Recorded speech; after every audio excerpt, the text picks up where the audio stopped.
Okay, Thursday edition of the After Show. Got Wink and Justice with you. Wink over here on the East Coast. And Justice on the west coast of the contiguous United States of America. It is, well, thank God it's Giovedi. Yeah. That's what we call Thursday, not just because we can, not just because we will, but we honor the great God Jove because, you don't need a union to tell you that Thursday is truly the gateway to the weekend. Heck yeah. Oh, come on. Hey, also speaking of Giovedi, the great god Jove, our Juno aircraft has been flying just above the cloud tops, right there, the great red spot.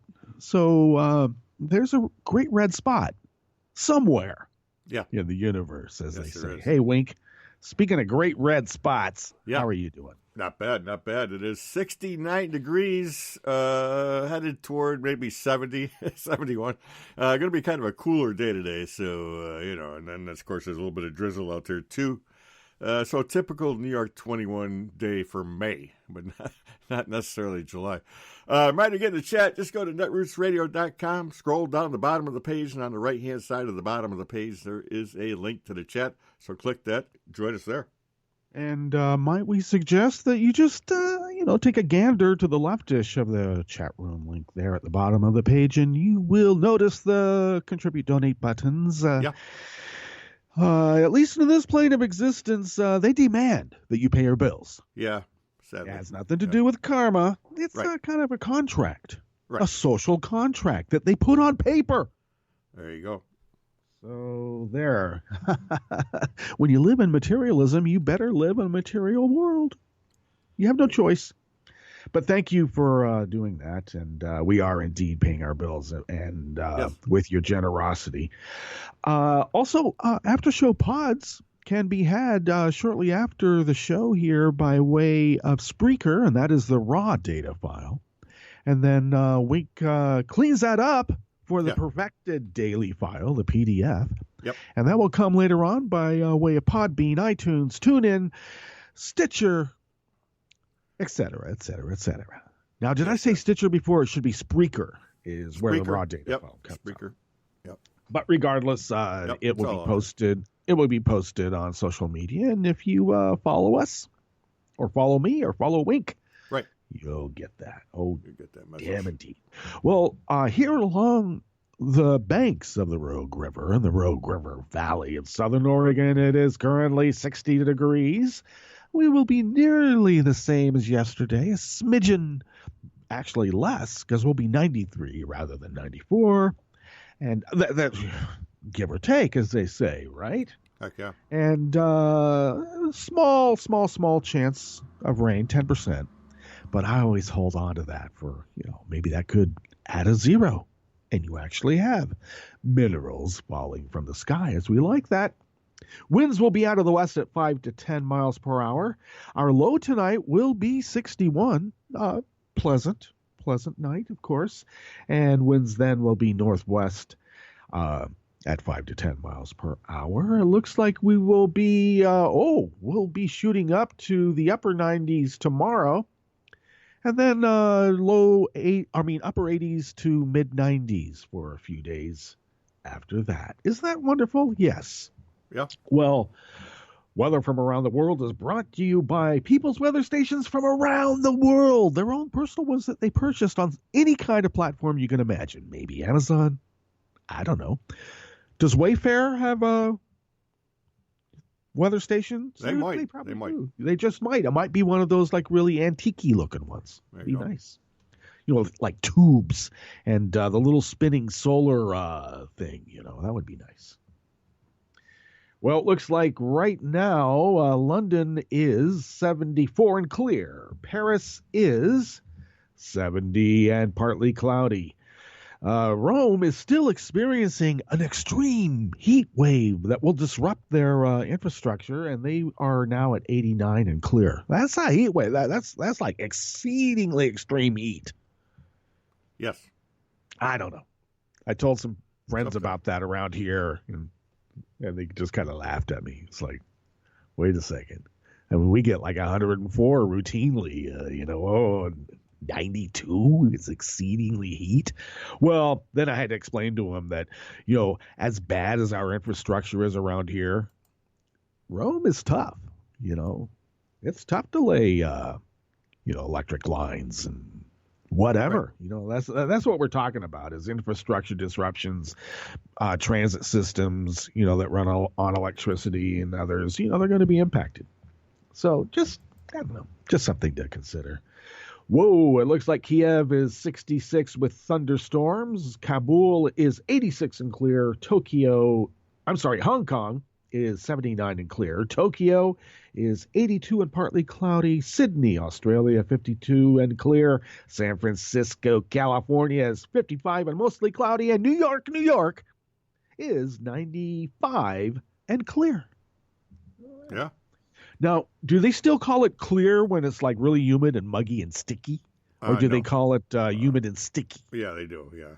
It's not quite there yet. It's amazing that it's kind of held off this late in the year because usually by now, you're humid and sticky. Yeah. I want to see a weather forecast that says partly sticky. It'll be there pretty quick. It should be anyway. Yeah. If All right. climate change being climate change, I don't know, but it should be. It should be. Yeah. Hey, that Natalia lawyer lady. Yes. She's a zealot of our time. She's showing up everywhere. My God. I don't know if you noticed. I mean, she was at McFall's testimony. I believe it was in front of the Senate. It might have been a House committee, but Right. this is from a few years ago. And she's right there, She's right there, the front row, in between his sons. Yeah. You gotta love it, man. And it's like, well, you know what? What she was doing at that time is that. She was traveling around the world lobbying, saying, Vladimir had nothing to do with the murder of the lawyer who discovered all this corruption in his administration. So, Right. So anything that an act that has that lawyer's name on, we can't have that. We can't have that. Can't have that. And now I guess they can't have it because that was the money laundering case that was basically settled a few weeks after Preet Bharara was fired, who was going after that money laundering case. And what was that money laundering case? Well, it was, passing money through to, influence elections here in the United States. Fancy that. Yeah, indeed. And what was part of the reason of the passing money to get rid of the Majinsky, I'm pronouncing it wrong, Majinsky Act, named after the lawyer who discovered this corruption in Putin's power structure. And Sessions decided, we'll just have to settle that, which gives the lie to brings up Sessions' involvement in this. He has not divulged his Russian contacts. Oh, he did actually release the F-86. It's the form that you have to, it's the more comprehensive form that you have to fill out for your security clearance when Right. Right. And it Right. was all redacted. I love that. Yeah. Because, when you're meeting, Russian mobsters affiliated with the government there, because that's how it works, that's a matter of national security. You can't just tell anybody that. I mean, that was in his capacity as, he'll say, I wasn't working for the campaign then. I was just working really to undermine the very fabric of our society because these damn liberals with their women and their hippies, we got to get rid of them. Yep. And Vlad's white. Look at them. They're all white. They love being white. We're white. If you're white, you're right. Doesn't matter if they've been like our enemies for so long. I mean, look at what the world has become with all this freedom. Indeed. Oh, my God. Okay, enough of that Thursday rant. Let's get into what we are attending to today. Asylum seekers turned away at the border have sued the U.S. government. And I'm sure the Trump administration will go to court and say, well, they don't have any standing. And somebody will bring up, well, we signed a treaty, an agreement with many, many countries across the world for human rights, and that we have to follow the idea of what it is to be an asylum seeker, and they have to go through a process. And Trump will say, yeah, but I represent Pittsburgh, not Paris. And Pittsburgh going, we want the asylum seekers. What is this guy talking about? He's always appropriating us like we're on his side. I'm serious. That's what they say. Okay, and a panel of federal judges, surprisingly, will rule on a racial gerrymandering case in Texas, and that's going to have national implications, of course.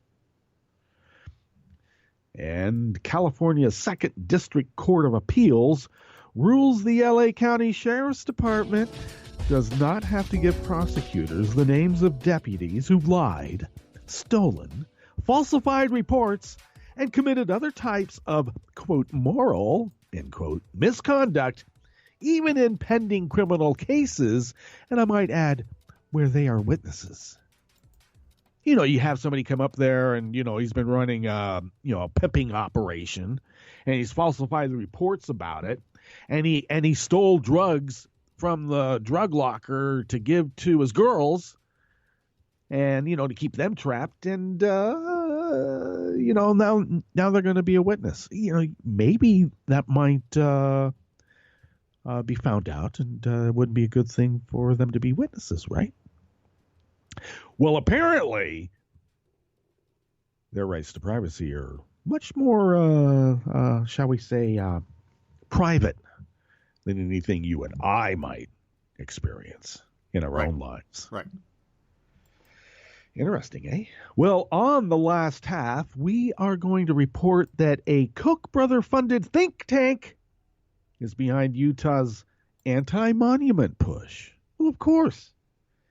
There's some microscopic bubbles of gas trapped in rock.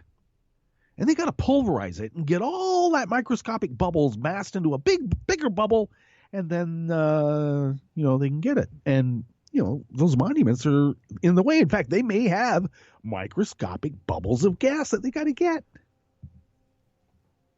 I mean, I don't know. Who would be against that, Wink? Huh. And more than 61 years ago, Eric Hoffer, I have to say, he was my great hero when I was a kid growing up. He described the mind of the Trump true believer. And that will be described to us by a psychiatrist, which I thought was a nice, intersection there. Psychiatrist Eric Hoffer, social movements, and the mind. It's just a confluence of wonder. All that, plus the Connect, Unite, Act, Daily Codes, Community Calendar, and more on the After Show with that ever so fine fellow over on the East Coast. And he gives me the affirmation I need when I need it, because, that's what producers do. Yeah. And his name is Wink. And this guy all the way back over here on the West Coast. And my name is Justice. And we do this 5 days a week in this, for an hour-ish in this particular specific and very peculiar tear in the fabric of space-time, because, as the great Telly Savalas would say in his fantastic character, Kojak, who loves you, baby. Exactly. And I might add, my other great TV hero, Columbo, Peter Fogg, would say, oh, and just one more thing. Yeah. All right. Well, it looks like... I saw that in a tweet, actually, the other day, 2 or 3 days ago. Yeah. I saw Columbo in a tweet. Good. Yep. Good. We ought to keep that up. Yep. Because you lose your cultural memory, and, you may lose your life. That's what I always say. Well, Jared, Don Jr., I keep telling everybody Ivanka is Michael. You got to be careful. If she ever goes to a baptism, things are happening. Yeah. Or I guess in this situation, maybe it's a breast. I don't know. Whatever has to do with the invocations of, religiosity, you might want to be careful about getting a massage, Mo Green. Exactly. I'm trying to figure out who is Mo Green in this scenario. We already know who Zalozo is. Okay.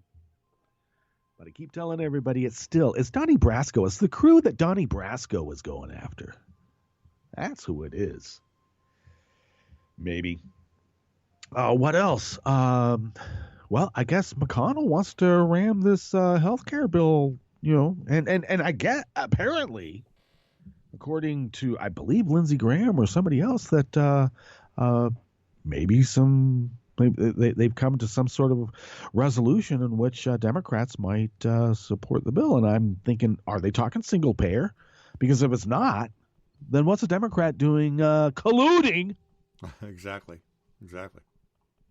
with, the destruction of our government? I just don't know. Okay. While we still have a government, let's look at this story right here, because we are supposed to be a country of laws rather than a country of, men, just individuals who make up the laws we go along. But I don't know, maybe when you're deconstructing the administrative state, I don't know. Maybe the bureaucracy says, yeah, go ahead. Go ahead. Be arbitrary. We don't care. In fact, we encourage it. This is an article out of Reuters by Micah Rosenberg and additional reporting by Julia Edwards-Ainsley. A group of asylum seekers fleeing gang and drug violence in Honduras and Mexico were improperly turned away at the U.S.-Mexico border by Border Patrol agents in a lawsuit filed against the U.S. government yesterday. The lawsuit said some U.S. Customs and Border Protection agents have referred to the tough immigration policies of Donald Trump when turning asylum seekers back.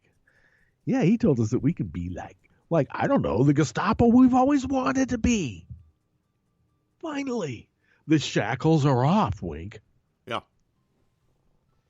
All right. But it also said human rights groups have documented hundreds of cases dating back to at least the summer of 2016, before Trump's election win in November. Well, yes, I think that that was the case, because let's be clear, during Obama's administration, we saw numbers of deportations and tough-handed policies at the border in record numbers. But let's be clear, even what Obama did pales into comparison about what's happening now.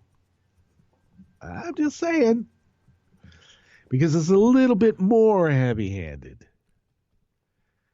Now, the lawsuit was filed by a nonprofit legal services group called Al Otro Lado, along with 6 unidentified people in U.S. District Court in Central California.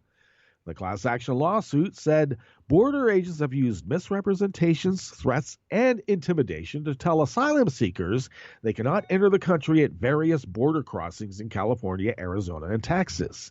Now, of course, ICE is going to go in there and say, look, man, misrepresentations, threats, and intimidation, that was what we were doing when we were just like the Border Patrol. Come on. It's institutional. It's part of our DNA. You can't expect us to just turn it off. The accounts of the plaintiffs detailed on the lawsuit could not be independently verified. Well, U.S. Customs and Border Protection did not immediately respond to a request for comment on the lawsuit. Under U.S. immigration law, if someone is arriving at a U.S. port of entry expresses fear of returning to their country, border agents should refer them to an interview with a designated asylum seeker. Oops, asylum. That's a bad world in Trump heaven, Wink. Yeah. Asylum, that's what happens in hell. That's why, 2-year-olds floating up on a sandy beach face down, escaping death and destruction, it's just passed off as like, well, they could have been a terrorist. Now, the lawsuit detailed the case of a woman from Mexico whose brother-in-law was a high-ranking police official killed and dismembered by a drug cartel in Mexico, which then threatened her family. When she arrived with her children at the San Ysidro, California port of entry and said she was afraid to go back, a border officer coerced her into signing a form in English that she did not understand, withdrawing her application for admission to the U.S. Now, I must say that's not anything that was happening during the Obama administration. We saw it, right? Well, during the transition, I think that we did start seeing these forms presented like, sign this and you voluntarily basically deport yourself.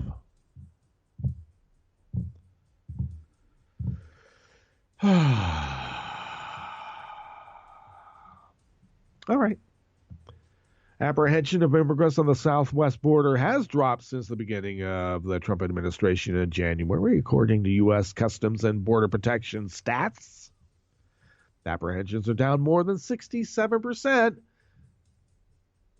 to more than 21,000 in June of 2017 for more than 66,000 in October. Okay. Well, that could be for any number of reasons. They may not be making it that far either. That's the other part. Or maybe they're going all the way to Canada and they're going to come down here. Look out. Yeah.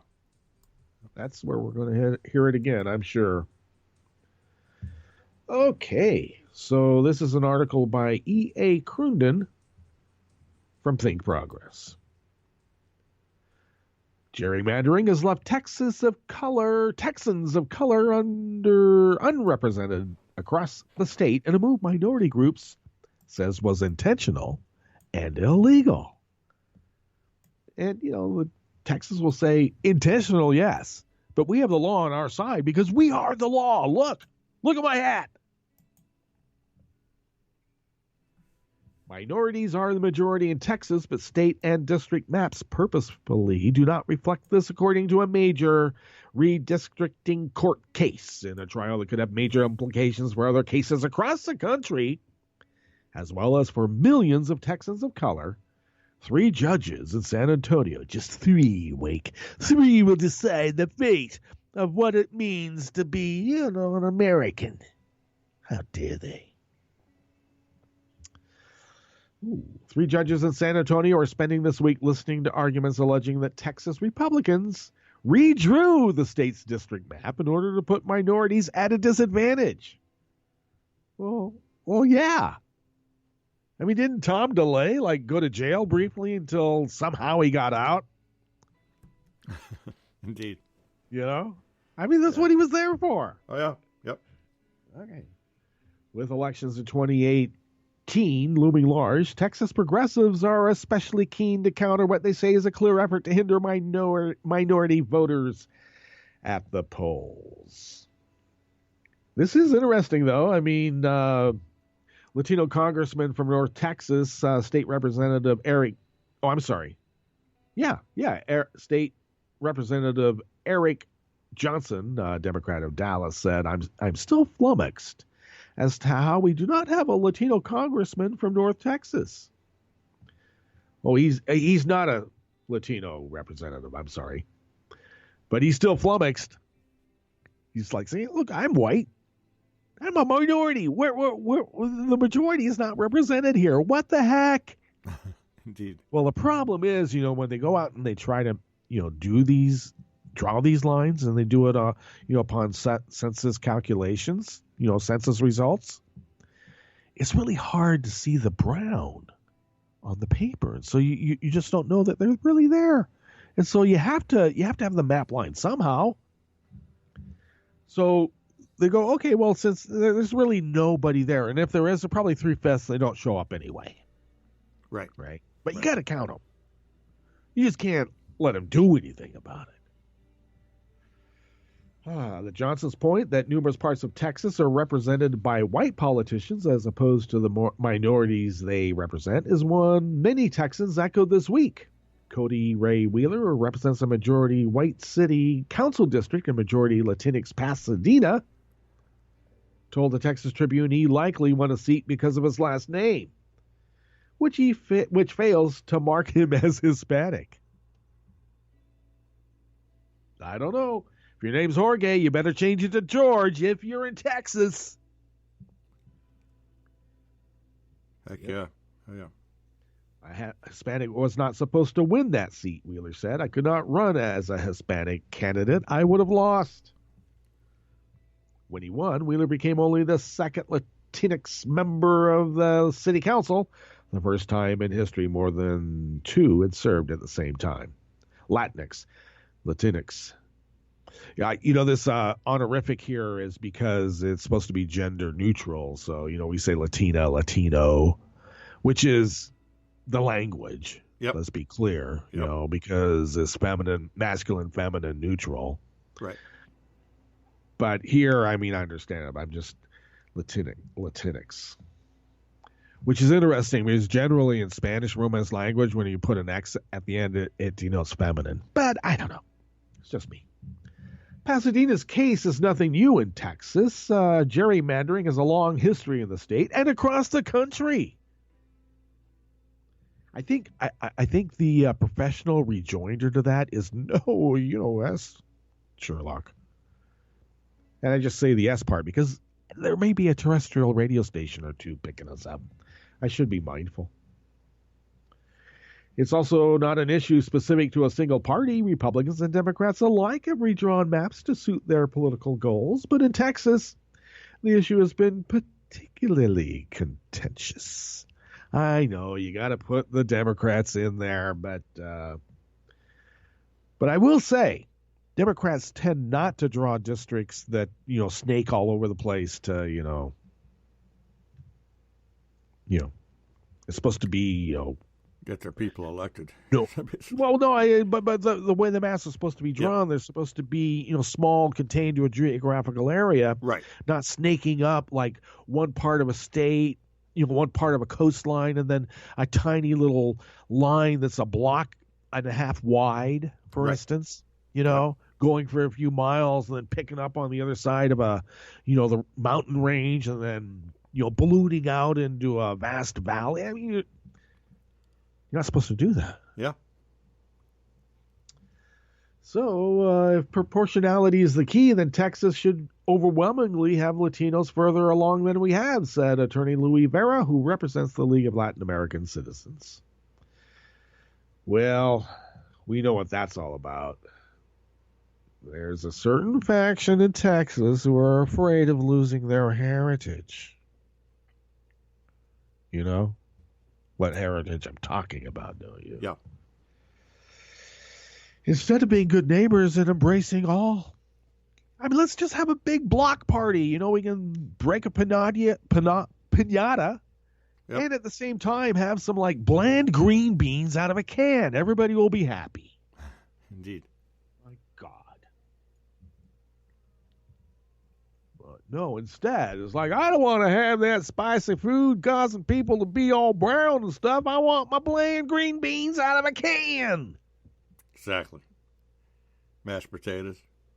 Well, mashed potatoes, look, it comes in various cultural it does, things too. But bland green beans out of a can, I think that's specific to a particular kind of dietary need. Yeah, it does, yeah. Yep. All right. And I'm not picking on these people because, well, let me just say, I know from whence I speak. Okay? I just know. This next article is out of the LA Times by Maya Lau. The names of LA County Sheriff's Department deputies who've lied, stolen, falsified reports, and committed other types of moral misconduct are confidential and cannot be handed over to prosecutors, even in pending criminal cases in which the deputies are listed as potential witnesses. A Los Angeles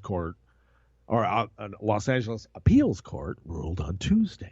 How dare they? The decision by the state's Second District Court of Appeal makes clear just how secret officers' identities and personal files are in California. The ruling is also the latest turn in the fight over a secret list compiled by the LA County Sheriff of 300 deputies whose history of misconduct could damage their credibility if they are ever called to testify in criminal cases. It's a victory for cops everywhere, said Elizabeth Gibbons, an attorney for the Association for LA Deputy Sheriffs, the union that represents the rank and file. The union that says that if somebody looks at you cross-eyed, say you feared for your life, and then you can kill them, and then they'll give you $45,000 and a few weeks vacation. It's so great. See, this is what collective bargaining is all about. Wink. There you go. I'm pretty sure. Hold on, I just had to bend over and turn off my fan as it starts to rattle here. So, I want unions, but this is, I don't know how to put it other than this is wrong.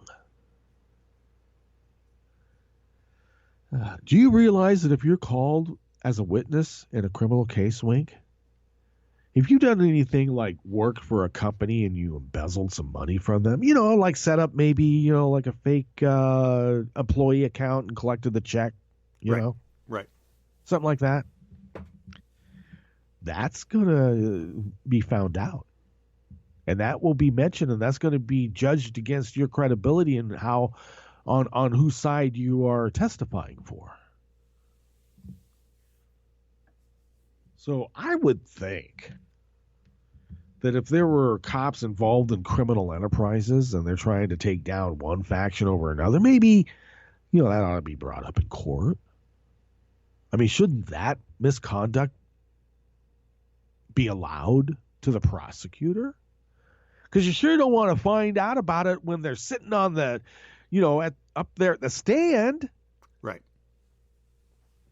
Now I know what they're saying is that cops have to have an extra layer of security because if people found out that a cop, I don't know, for instance, like beat the crap out of somebody and shot him in the back of the head while they were handcuffed, that maybe their neighbors might find it untoward and they might say something about it to them. Now, if anybody else did that, you wouldn't have that person in your neighborhood, would you? You would hope they'd be like, I don't know, incarcerated somewhere. That's an extreme example, but still. Yeah, close enough.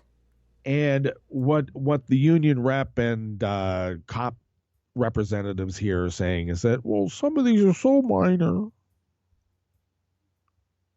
Well, I don't know. I mean, shoplifting is fairly minor in some circles, but that is not off limits, or that's on limits, right? Okay. I think it was a famous novelist by the name of George Orwell. Yes, it was. An Animal Farm that said, all the animals on the farm are equal, but some animals are more equal than others. But we're all equal. There you go. Let's get to our Jim Hightower break. We got a new one for you to carry us through the weekend. And then we'll come back and go through the Connect Unite Act Daily Coast community calendar and finish up with the stories on that last half. Hey, you are listening to the After Show on Netroots Radio with Wink and Justice. And yes, of course, we will be right back. Wall Street analysts tell us that Amazon's $14 billion buyout of Whole Foods Market is not only a win-win for them, but also for consumers. Why? Because Amazon intends to lower the organic grocers' prices. Really? Yes, say the analysts, because Amazon will use its amazing computer-driven tactics to cut Whole Foods' cost of selling groceries. But Amazon's robotic efficiency is achieved by cutting people. It squeezes suppliers, for example, demanding that they give bankrupt-level wholesale prices to the retail colossus. That means small organic farmers and food artisans are destined to be squeezed out of Whole Foods, displaced by deep-pocket global food makers who are willing to cut corners on quality and the environment in order to get on Amazon's new grocery shelves. Next will come Whole Foods' helpful and friendly workforce. Jeff Bezos, Amazon CEO, doesn't view workers as assets but as costs. So to jack up the grocery chain's profit, he'll cut those costs, a.k.a. people. He's already testing a store concept that has no cashiers to interfere with your shopping experience, using computer sensors to take your money electronically instead of paying bothersome humans to do the job of checking you out and, God forbid, conversing with you. Oh, another plus of connecting us to the corporate computers is that they will track and record our every move and every purchase, building a detailed personal profile on each of us in order to, well, to do what? And why? This is Jim Hightower saying, according to the calendar, we're living in 2017, but the brave new future of Amazon's electronic, robotic Whole Foods market tells us we're living in the corporatized version of 1984. It's a world in which the human need for jobs and personal relationships are subverted to the corporate love of automation and avaricious profits. If you'd like more of Jim Hightower's real populism, check out the Hightower Lowdown. Jim's monthly newsletter gives you the real lowdown on which corporations, by name, are doing what to the middle class, our environment, and our democracy. Each month, the Hightower Lowdown brings you facts you didn't know, along with actions you can take to fight back. It also comes with a sense of humor. Hightower believes we can fight the gods and still have fun. Plus, get this, it's cheap. Only $15 brings you 12 issues a year. For real populism, go to hightowerlowdown.org. You are listening to netrootsradio.com. Please hang up and try again.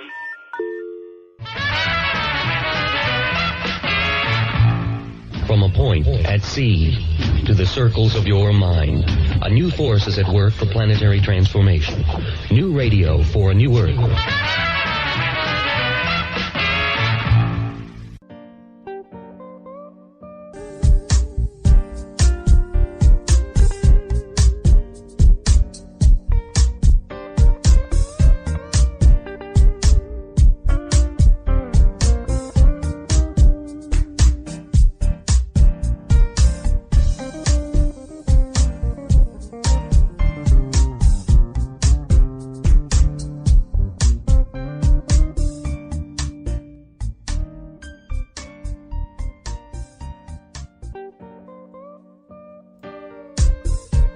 Okay, we're back. And indeed, we are back. And thank you for sticking with us. This is the After Show with Wink and Justice. Justice here along the banks of the Rogue River and the Rogue River Valley of Southern Oregon on the West Coast. Wink is in upstate New York 21 on the East Coast. Hey, every district is in play. Heck yeah. And every district needs to be fought for. And, let's not forget that. Yep. Our crew, even though they be of flesh and blood and actually live in the material world, for our purposes, they are the ethereal creatures who reside in the cloud as advanced intergalactic technical abilities allow Netroots Radio. And thus, by extension, the after show to span the globe, the solar system, and beyond. Sure. Sure it does. Okay, today's Connect, Unite, Act Daily Co's Community Diary is facilitated by Paradise 50 as it is every Thursday. And I would suggest that do go to the diary itself and read his excellent lead-in to the calendar. It's about fire season and how to protect yourself, history of the area that he lives in Northern California. And it's quite a bit of writing. So I would suggest go do that, please. Okay, let's see here. Scrolling down. Okay, events currently scheduled. Colorado community, they are having their COSAC meetup at Potluck on July 16th. Wow, that's just in a few days. At 1 p.m. at Colorado Tim's house. Colorado State Senator and major sponsor of the Healthcare Colorado Initiative, Dr. Irene Aguilar, along with State Representative Susan Lontine, and Denver City Councilman Mike Flynn will be in attendance. So Cosmail Colo Tim, we call him Colorado Tim, of course, Colo Tim, if you would like to attend that event. He's got quite a group showing up. Also, Denver Cossacks have their caffeinating liberally at its usual fourth Saturday of the month, and that will be this month on July 22nd from 9 to noonish at Common Grounds Coffee Shop at 44th and Vallejo. I would look for them at the table by the piano, but who knows? Maybe because they're not putting it in, they've moved to another table because they've been hogging the piano. Yeah. Yeah, maybe people are getting tired of "You Must Remember This." Yeah. Well, I don't know. I would still prefer to hear that a Kid Rock song. Oh, yeah. For instance. Oh, yeah. Jeez. All right, that is your Connect, Unite, Act Daily Codes community calendar for the 13th of July of 2017. And now, without further ado, in curved space, this is the last half, even though it's somewhat less than a half. But that's how it works here. Yeah, Kid Rock apparently is considering throwing his hat in the ring to be a senator for the Senate. Now, usually, the House of Representatives was for, like, the people, right? Like maybe a guy like Kid Rock would, presumably represent. Because he does say, I represent trailer trash. He said that. Right. Except Kid Rock himself comes from, a 60-acre horse estate with, private security gate and, a navigable lake. There you go. So I guess that's what the Senate is full of. The landed gentry, the more educated, the more cultured. Yep. So that, they can keep the rabble in line because, the rabble's going to rabble and they might have some good things to rabble about. But when they're rabbling, there might be too much of a rabble and you got to kind of filter out the rabble so you can get something cohesive. And only, the landed gentry have the culture and wherewithal and discreet paternal behavior in which to affect that. So I may be mistaken. Maybe Kid Rock says he does come from the 60-acre horse estate with private security gate, navigable lake. Oh, and I forgot to mention helipad. That's what he grew up in, Wink. So helipad. Maybe he is of the landed gentry, and he should be a U.S. senator. But guess who's running against? Stabenow, and I don't think Stabenow's going to stand for it. But we'll see.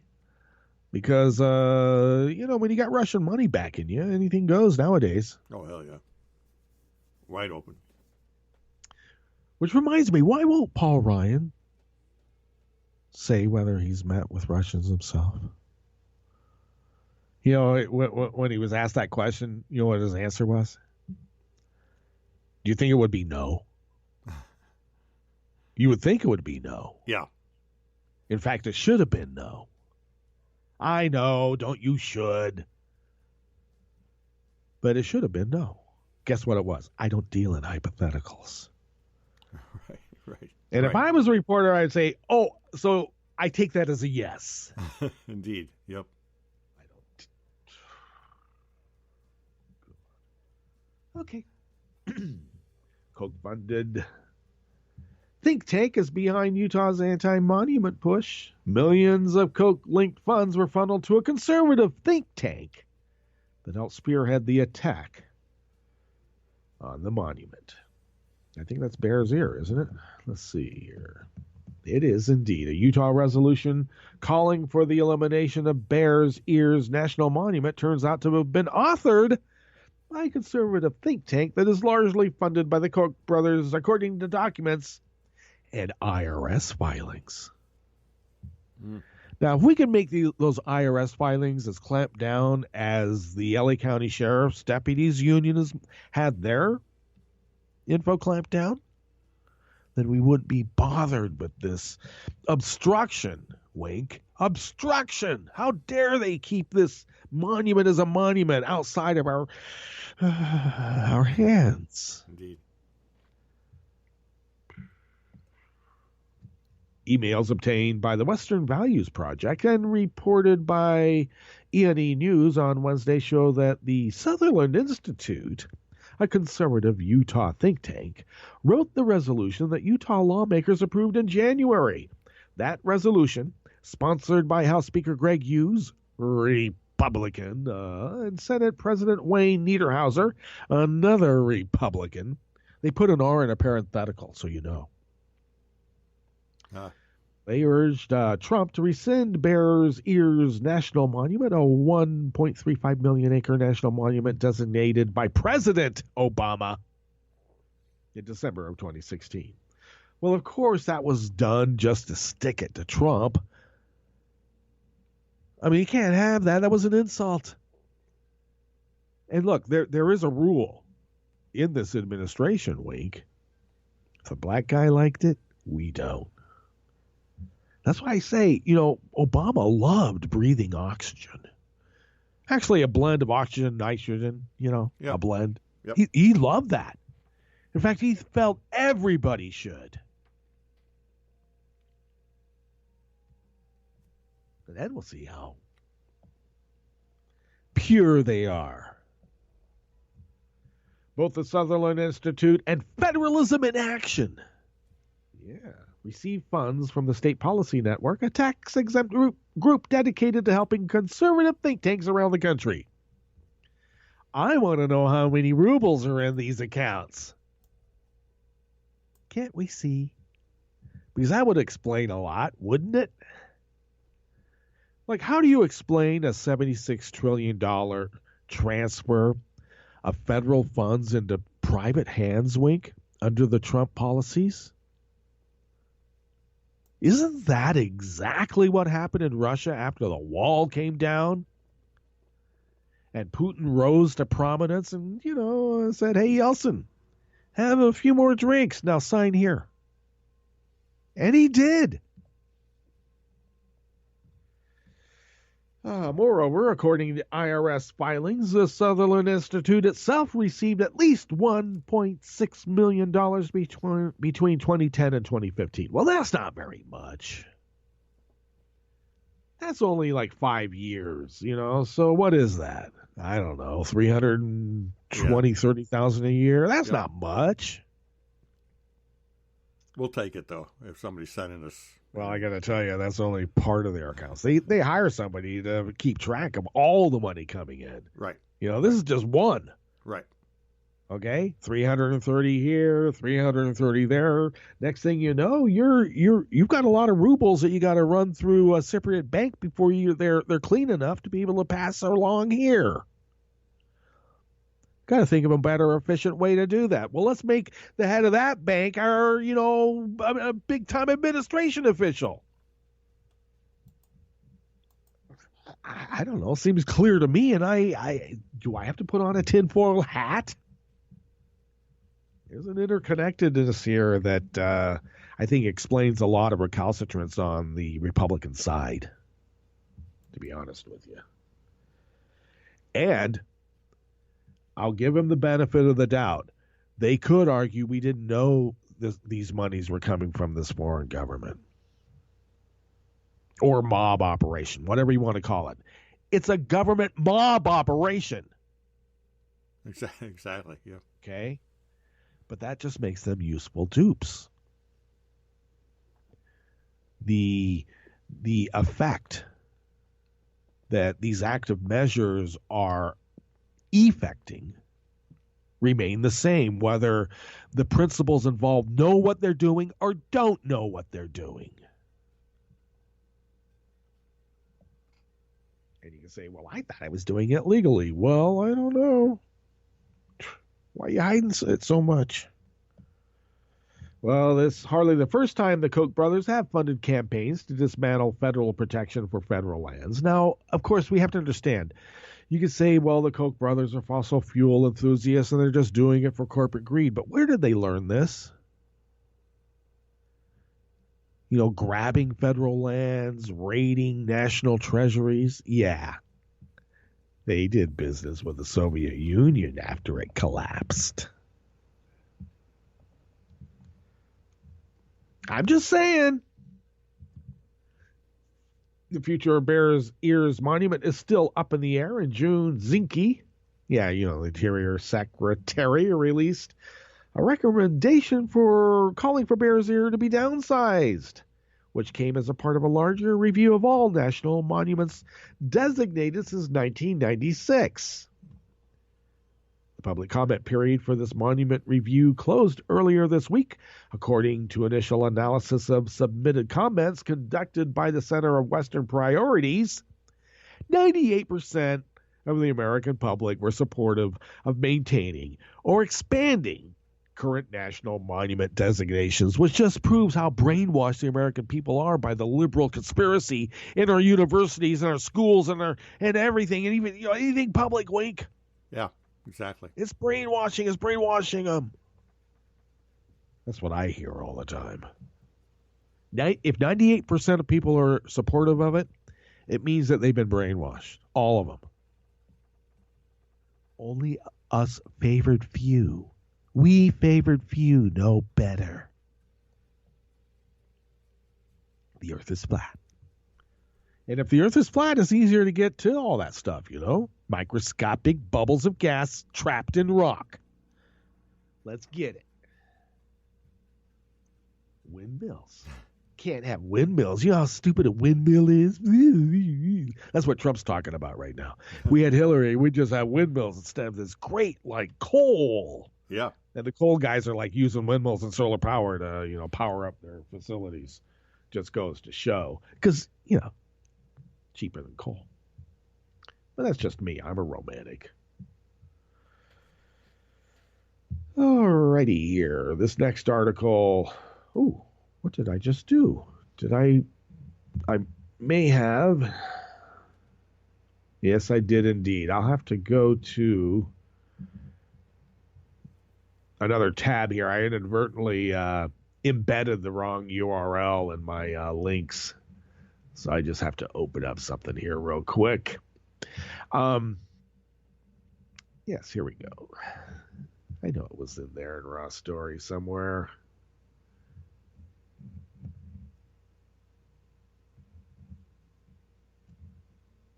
Well.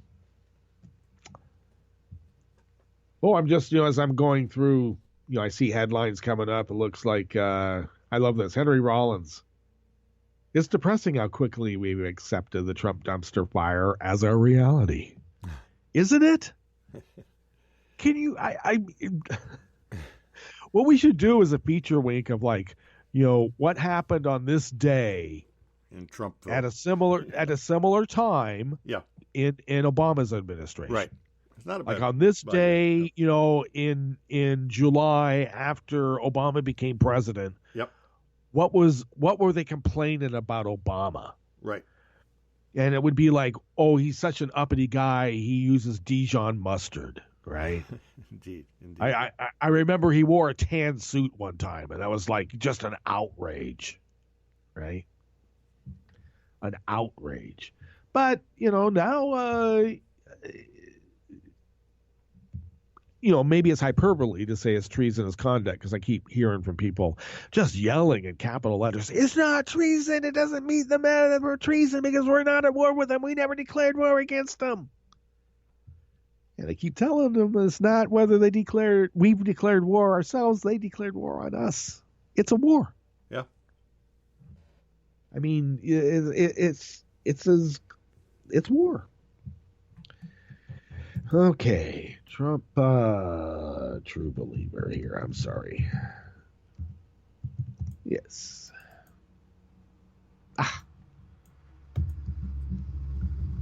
I hate sometimes when Google takes over your search and adds stuff that you don't really want to have. Gotta love that. Yeah. Yep. I just hate that. Yeah, exactly. Yeah. Because they think they know better than you that what you're looking for. Yeah. Okay, so this is coming out of U.S. News. I tried to find it on a Raw Story because it actually comes out of the conversation, but rather than go all the way to the conversation, I'll just go to here. And Ronald W. Pease actually is reporting on the psychiatrist who is writing for the conversation, I believe. Yes, indeed. Oh, I'm sorry. Ronald Pease is the professor of psychiatry, lecturer of bioethics and humanities at SUNY Upstate Medical University and clinical professor of psychiatry, Tufts University School of Medicine. And the article was originally published in the conversation because you can't get it here first. You got to go outside of the country, in this case, to Australia, to be able to get this. And then U.S. News picked it up from there. Indeed, yeah.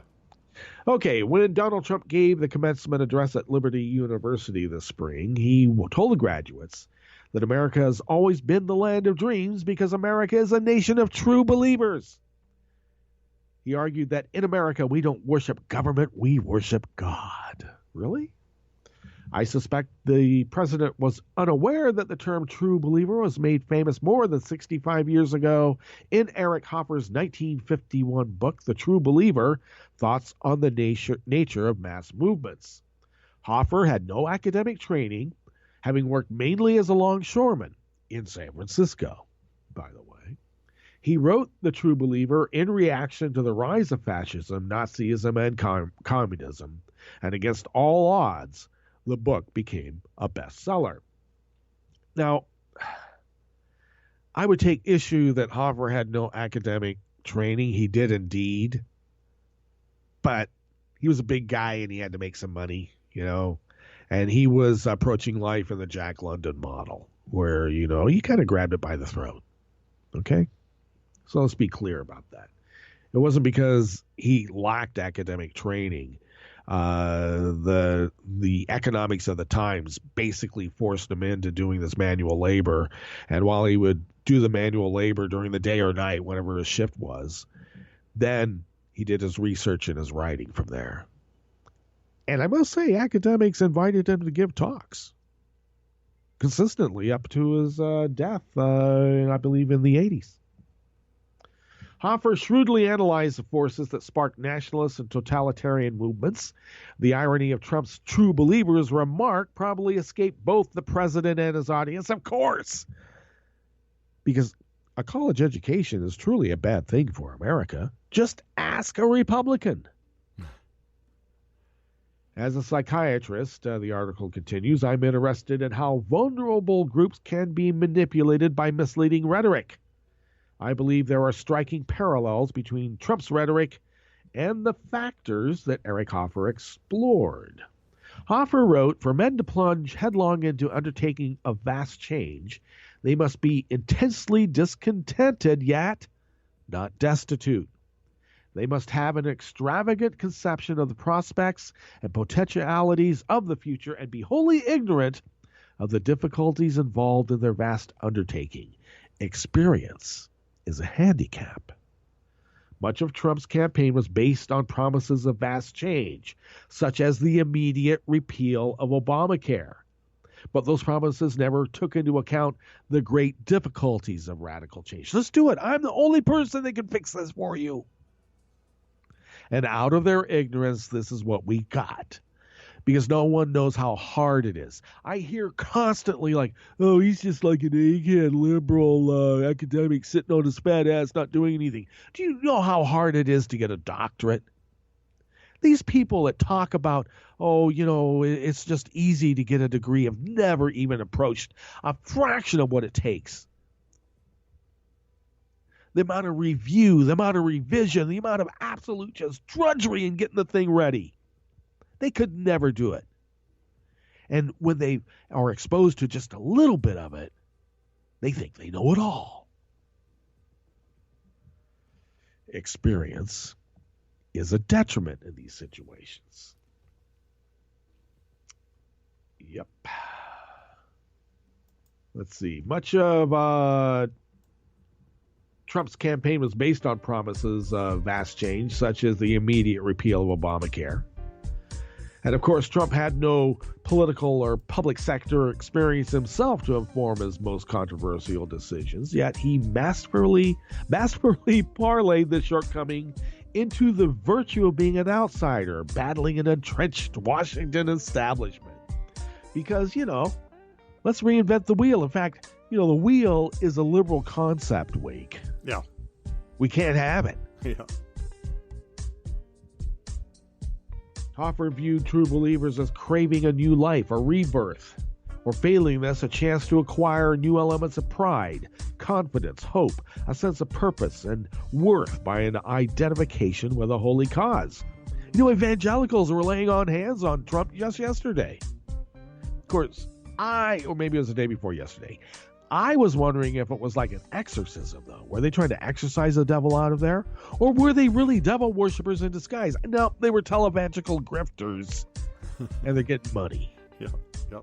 To the point where, Trump goes on Pat Robertson to tell, the right-wing Christians across the country, look, this whole thing is fake news and a hoax, And really, Putin's white, and so are we, right? So what's the problem? Hoffer understood that the true believer is rarely concerned with facts. He wrote, "It is futile to judge the viability of a new movement by the truth of its doctrine and the feasibility of its promises." Trump's rhetoric was based on what senior advisor Conway famously called alternative facts. And Trump repeatedly made promises that most experts considered anything but feasible. You mean like lying? I think that's what I would call it. Hoffer described the true believer as someone willing to die for the cause. It's not clear how many of Trump's supporters would fit that description, but Trump himself may have characterized his most fervid followers when he said, "I could stand in the middle of Fifth Avenue and shoot somebody and I wouldn't lose voters." Eric Hoffer might have called those Trump voters true believers. Indeed. All right.